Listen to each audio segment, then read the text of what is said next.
Assalamualaikum warahmatullahi wabarakatuh. Selamat pagi anak-anak hebat ibu guru. Selamat pagi juga para orang tua murid kelas 2A yang masih setia mendampingi anaknya belajar. Terima kasih ya. Nah sayang, sebelum belajar kita berdoa terlebih dahulu ya. Nah kita baca doa belajar. Berikut doa belajarnya. Bismillahirrahmanirrahim. Doa sebelum belajar.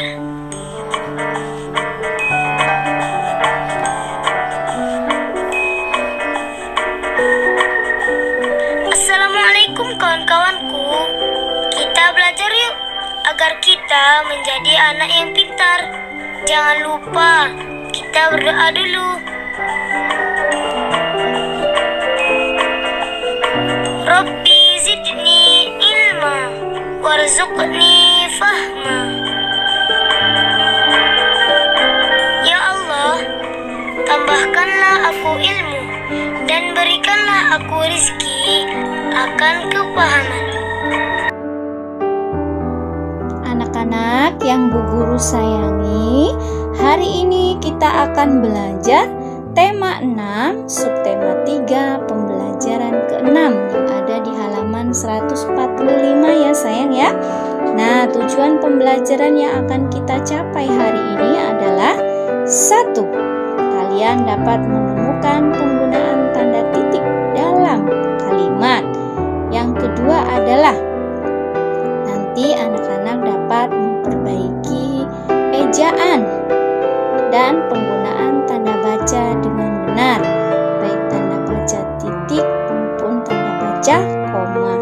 Dan yang ketiga adalah nanti kalian dapat mengubah suatu ukuran berat menjadi satuan tertentu.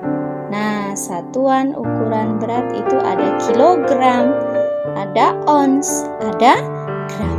Dan yang keempat adalah anak-anak nanti dapat menyebutkan hal-hal yang boleh dan tidak boleh dilakukan di lingkungan sekolah. Sayang, amati gambar berikut ini. Berikut ini adalah gambar merawat tanaman di sekitar sekolah. Di depan kelas terdapat pot-pot tanaman bunga. Semua siswa diwajibkan merawat tanaman tersebut. Setiap hari tanaman disiram. Siswa yang bertugas piket harus menyiram tanaman tersebut. Siswa harus menjaga tanaman agar tidak rusak. Ketika bermain, siswa harus berhati-hati agar pot bunga tidak pecah. Misalnya, tidak bermain bola di sekitar pot-pot bunga. Hal itu untuk menjaga agar bola tidak mengenai pot bunga. Nah sayang, kalian tentu tahu aturan untuk merawat tanaman di sekolah. Apa saja ya? Nah, yang pertama adalah tanaman disiram setiap hari. Yang kedua adalah petugas piket harus menyiram tanaman. Yang ketiga adalah berhati-hati saat bermain di sekitar tanaman.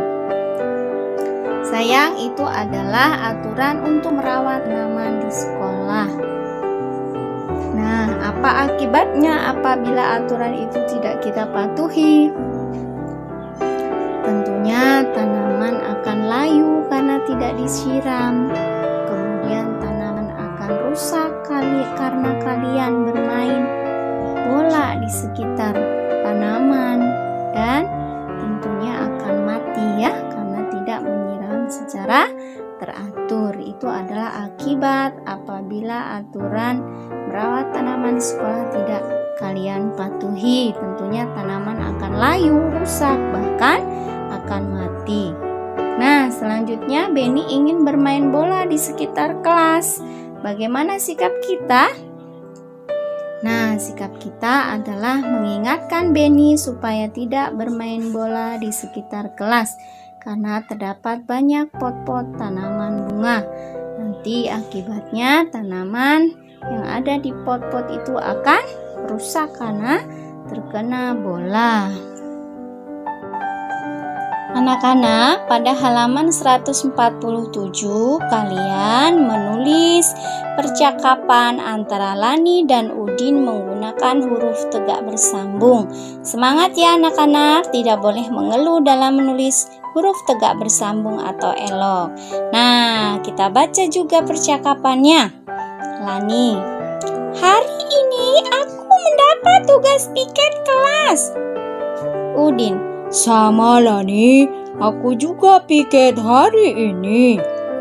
Lani, setelah menyapu lantai kelas, kita menyiram tanaman di depan kelas. Udin, tentu Lani, kita tidak boleh lupa menyiram tanaman. Anak-anak, kalian tentu masih ingat lingkungan sekolah kita kan? Nah, di lingkungan sekolah kita apakah terdapat tanaman? Tentu iya ya, banyak sekali tanaman, baik tanaman bunga maupun tanaman buah-buahan. Nah, selanjutnya kalian menceritakan sayang ya, pada halaman 149 menggunakan huruf tegak bersambung seperti contoh yang Ibu berikan berikut ini. Di lingkungan sekitar sekolahku terdapat banyak tanaman. Aku ikut merawat tanaman tersebut. Ketika tugas piket, saya selalu menyiram tanaman tersebut. Saya juga selalu berhati-hati ketika bermain di sekitar tanaman supaya tidak merusak tanaman tersebut. Tulis menggunakan huruf tegak bersambung ya sayang ya. Nah, selanjutnya kita mengamati gambar ya. Kita mengamati gambar yang ada Lani dan teman-temannya memiliki semangat kerjasama yang tinggi. Mereka bekerja sama merawat tanaman di sekitar sekolah. Setiap siswa mempunyai tugas menyiram tanaman secara bergiliran. Jika ada siswa yang membutuhkan bantuan, siswa yang lain membantu. Nah, anak-anak, apakah kamu juga selalu bekerja sama dan saling membantu dengan teman sekelasmu? Kita ceritakan ya. Ceritakan pengalamanmu ketika mendapat bantuan dari temanmu. Contoh dari Bu Guru berikut ini. Hari Senin adalah giliranku untuk piket kelas. Aku mendapat tugas membersihkan papan tulis. Karena papan tulisnya cukup tinggi, aku tidak mampu menggapai tulisan yang berada di atas. Akhirnya ada temanku yang memiliki tubuh tinggi membantuku menghapus tulisan tersebut. Itu adalah contoh pengalamanku ketika mendapat bantuan dari teman. Sayang, untuk halaman 151 sampai 154 tidak usah dikerjakan ya. Udah cukup sampai di sini pembelajaran dari Ibu Guru ya, Nak. Anak-anak, pembelajaran cukup sampai di sini. Kita lanjutkan esok hari. Mari kita tutup dengan membaca hamdalah bersama-sama. Alhamdulillahirabbil alamin. Akhiri, wassalamualaikum warahmatullahi wabarakatuh.